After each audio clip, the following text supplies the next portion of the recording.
TV Patrol.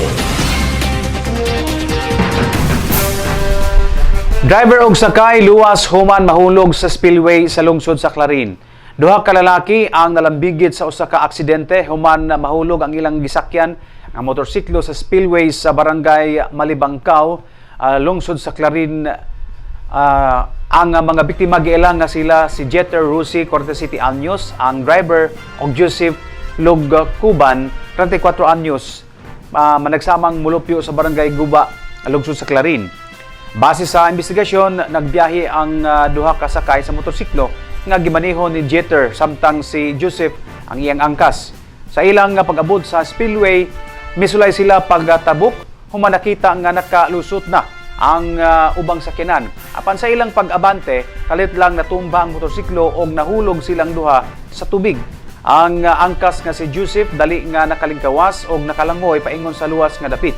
Samtang ang driver nga si Jeter wala dayon makita na hinungdan sa pag-alarma sa mga nakasaksi. Tungod nini, may arangkada dayon ang Rescue Response sa Coast Guard Clarin, MDRRMO Clarin o PNP Clarin aron mapangitaon ang nawala nga driver.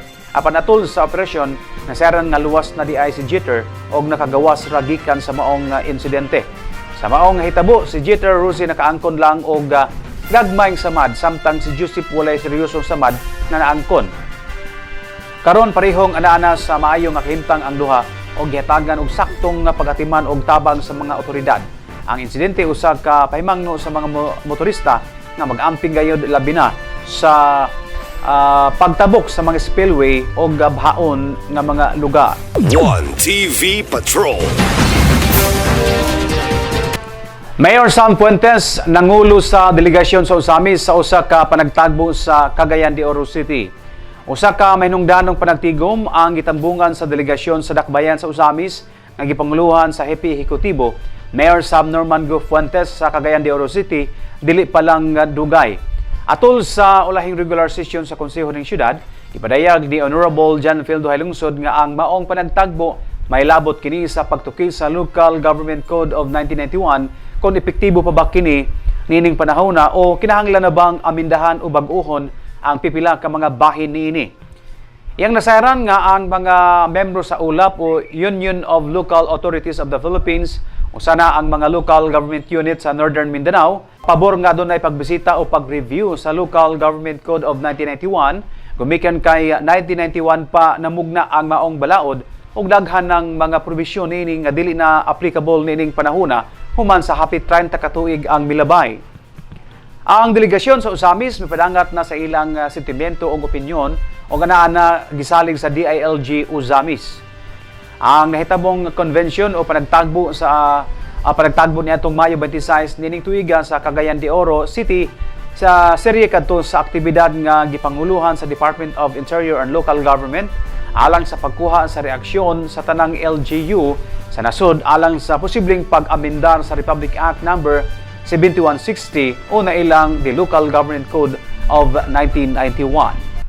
It's all about the kining revisit the 1991 Local Government Code, and there are some of LGUs in the province of Misamis Occidental, Lanao del Norte, and the city of Cagayan and Iligan, who is kining nagpabot lang sa mga proposed amendments all about the 1991. Kay as we all know that nasa 1991 ng Local Government Code is nagpabilin pa nga kining haom sa karon nga panahon. That's all, Madam Chair. Thank you. 1 TV Patrol. Usamis City Hall nangandam alang sa 78th Charter Day Anniversary. Yan ang detalye ni Johnny Tommy. Nangandam na ang kagamhanang lokal sa Dakbayan sa Usamis alang sa serye sa mga kalingawan. May labot ang kasaulugan sa 78th Charter Anniversary sa July 16. Patud pa ni Mr. Michael Puentes sa City Tourism Office nga ubay-ubay ang mga aktibidad nga ipasiugdan sa Sinsu Usamis Administration alayon sa Charter Anniversary apan kamulo pakining henay.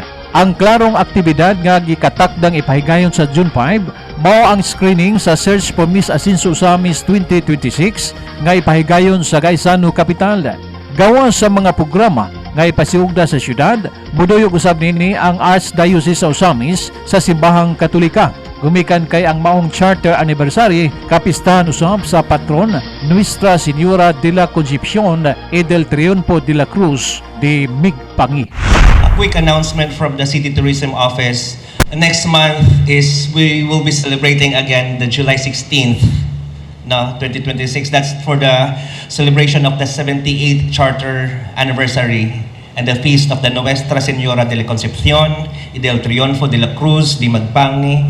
And there are lots of activities in the celebration, tentative activities. This will be finalized and will be posted into our official website. But for the meantime, we ensure that we will be having the Miss Ascenso Usamis 2026 and inviting you to witness the screening of the 51 candidates this coming June 5th, 2026, 1 p.m. dito sa ground floor sa Gaisano Capital, Usamis City. Dili sa South Wing, sa ground floor. Alang sa 1TV Patrol, Johnny Tommy reporting. 1TV Patrol.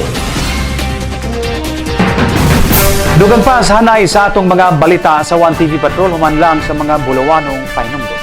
1TV Patrol. 1TV Patrol. 1TV Patrol. 1TV Patrol.